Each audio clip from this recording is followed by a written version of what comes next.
We're here in San Clemente to do our annual free, what we call walking workshop. The last two have been held in Findlay, Ohio, and we have a great relationship with the Darkroom here in San Clemente, and both Keith and Phil at the Darkroom suggested, it's like, why don't you guys come out and do an event? We have a couple of our hardcore fans, all the way from Washington, D.C., one from New York. Yep. So we have folks from all over the States. It's a pretty cool turnout, a great turnout, really organized, and they're all excited and super positive. Everyone's very inspired, you know, by using film as a medium. Our listeners are, it's a mixed bag of hobbyists, semi-professionals, and professionals. I know we have a few event shooters, people who shoot weddings and events. There are some folks out here who work in the industry.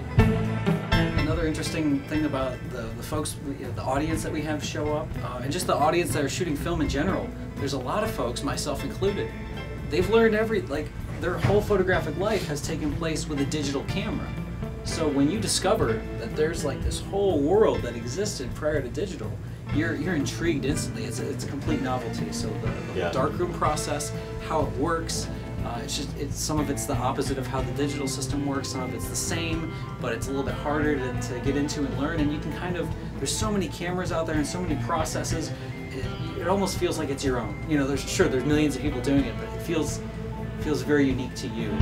And that's how I see the FPP as like a support group for people who are who are, you know, maybe curious. You know, oh, I've heard about Nikon S2s, but I can't really afford one. But there's one hanging around your neck. Can I try it for a second? You know, how does it feel? What do you like about it? What don't you like about it?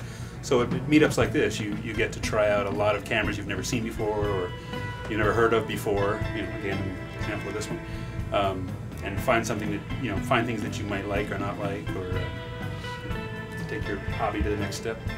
It's kind of like the how it's made, you know, like you can watch how it's made, but like when you actually go through the lab and take the tour and see, oh well, this is where and now it's going here, like you see, wow, I'm only paying how much to have all of this done, like all of these people are going to go through my film and make sure I have these awesome prints, so like it adds value to the awesome service that the Darkroom already does, but you have an appreciation for the whole process. Like, you know, once you do it yourself, you understand, oh, this is hard, but then you see what all these guys do and how long they've been doing it and how quickly and efficiently they do it. It's awesome. Like the whole digital, early 2000s, everything was converting to digital SLRs. I mean, now all it's here. It's calmed down. It's now, everyone shoots digital. It's not really film versus digital. There's no competition, but digital shooters, kids in college are discovering, like, oh my God, these old, how do I use these old cameras? It's a whole new discovery for younger people to discover film and how to shoot with it. And the professionals and the hobbyists that switch to digital realize they come back to film those who just aren't satisfied by the digital experience. You don't have to put a lot of work into on the digital side of it to get a good result, and that's just kind of the mixed bag of folks we have. They're into it for a different reason. You know? Can't get this in dig. You know, what do you use? 60s? Yeah, early 50s. Early 60s. Can't get stuff like this. Nikon.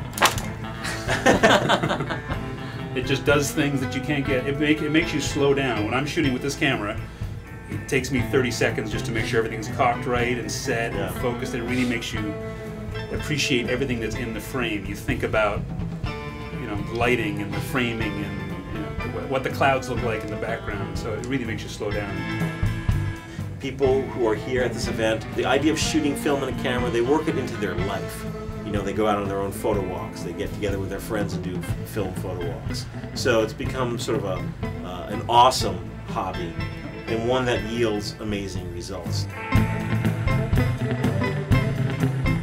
This is an annual event, and it all revolves around filmphotographyproject.com, our site.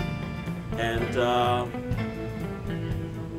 I can't say anything other than amazingly filmtastic. Probably the greatest free event any photographer could hope